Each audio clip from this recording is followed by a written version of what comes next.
Right, thank you very much for both being here. So, Helen, why did you choose Chris as the coach to feature alongside you for this exhibition? Oh, it was asked my first coach, really. That was what came to me firstly in the email, and the first person I thought of was Chris, because I was swimming with his daughter at the time in a swimming club, and Chris was Welsh triathlon coach, needed some athletes for a race, and kind of picked me and a few others to give it a go. And so he guided me through my first few years of triathlon. I've had a few coaches since then. I'm currently coached by my husband Mark, but yeah, Chris was the guy who started me, and I wouldn't have been doing it if it wasn't for Chris taking me out of Llangynna pool when I was 15. So how big an impact has Chris had on your triathlon career? Yeah, but it just wouldn't have happened, I don't think, if Chris hadn't have encouraged me to start in the first place. He took us away on my first few races, and some of them were good, some of them were bad, but those early experiences made me, decide to try and become a triathlete. So, what are Chris's greatest qualities as a coach? Enthusiasm, I think. I think I've never met anyone so positive through every situation. Cold, hot, long, hard sessions. I think that's what you need when you're an athlete, and sometimes you're not the most motivated. We do so many sessions in triathlon, it can get quite hard, to motivate yourself. But if you're going to turn up to a session and your coach is going to be there and wants to be there and is not going to turn up or something, then Chris's enthusiasm was probably the best in any coach I've ever known. Brilliant. Are there any specific standout moments that you can remember of when he truly inspired you, or he said those inspiring words which meant that you put in that extra 10%? I think it's probably taken us to our first race, and we were all hopeless. Like we'd never done a triathlon before. One of the guys rode with a broken bike, I think, and I remember just Chris telling us just to go for it just before the start, and it was a pool swim, so not in the open water like most of our races, but I think we were all pretty inspired just to give it a go from there. Brilliant. So you said you've had quite a few coaches, obviously starting off with Chris. Do you think you'll be a coach in the future? Is that something you're interested in doing? I'm not sure. I mean, I'm really inspired when I see the younger athletes out there training at the moment. It doesn't really seem like it's going to be the next step, well, not a step that's coming soon. But I think I'd like to help some of the athletes that are out there, especially the younger ones, because that's what happened to me. I got chosen at the right age, and I was kind of finishing swimming. I didn't really have a direction. I think that happens, especially in triathlon. That can really happen. A lot of talented people don't even know triathlon's out there, so just to get them doing triathlon would be great. And Chris, do you think she'd be a good coach? Yeah, I think she's got an awful lot to offer. Determination, willpower. I think she loves the sport like I love the sport, like her husband Mark loves the sport. It's a great sport for anybody, and at the time Helen was 15, 16. I guess I wouldn't say becoming disillusioned with swimming, but I think was looking for a greater challenge out there. I was just fortunate at the time. I had a remit to sort of look after sort of the youth and the juniors, and I'd set up a trial race for a number of youths and juniors throughout the country, and Helen came along, and it all went from there. She had a very strong swim. Cycling was a little bit raw, to say the least, and running was a little bit raw, but the huge potential was evident from day one.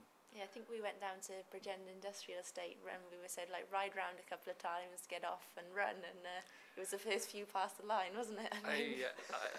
That was your training for the first triathlon, was it? Bridgend Industrial Estate? I think so. They were very heady days, and although triathlon was sort of out and about there, it wasn't thought of as an Olympic sport at the time.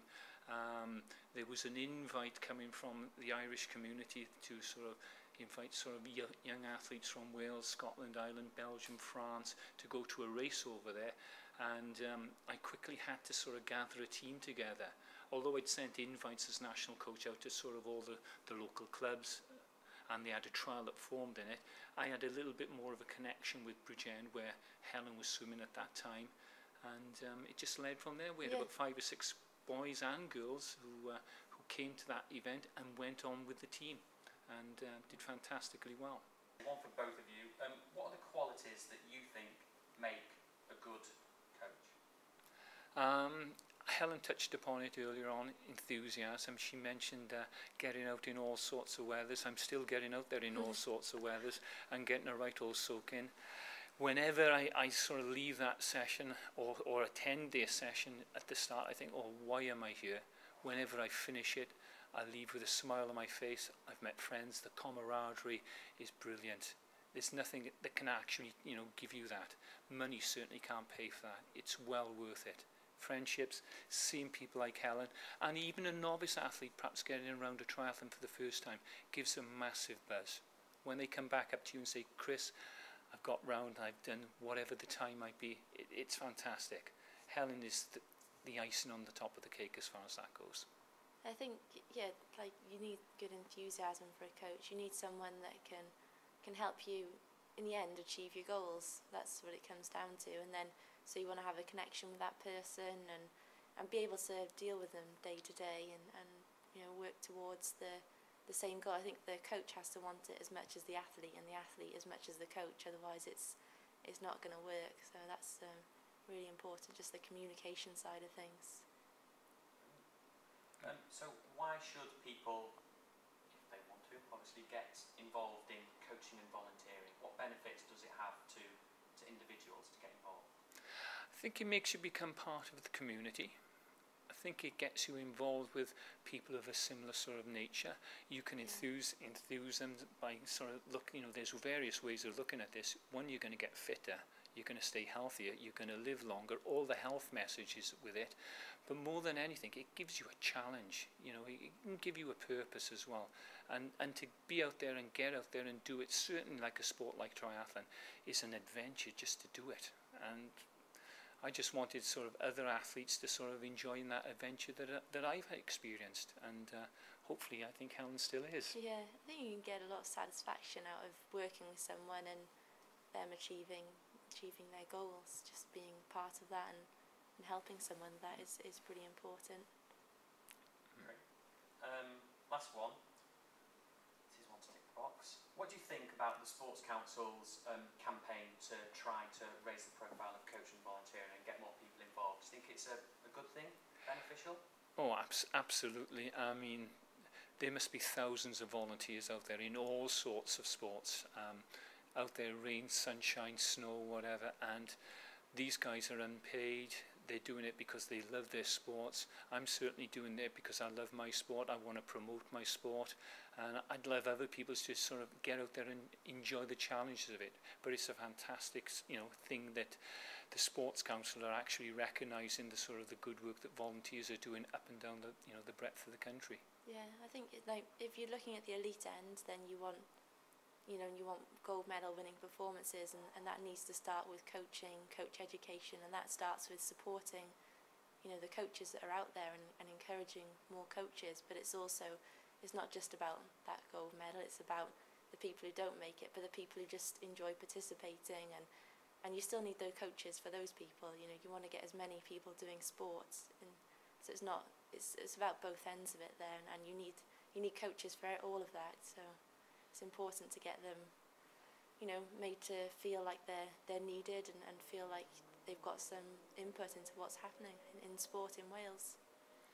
I mean, if I can just add to that and just say that, watching Helen and her progression over the years has been fantastic, and I am massively proud of what she's achieved. Follow her everywhere on the internet these days, but it is also nice just to see, a novice athlete having a go and getting around, and that gives you just as much satisfaction.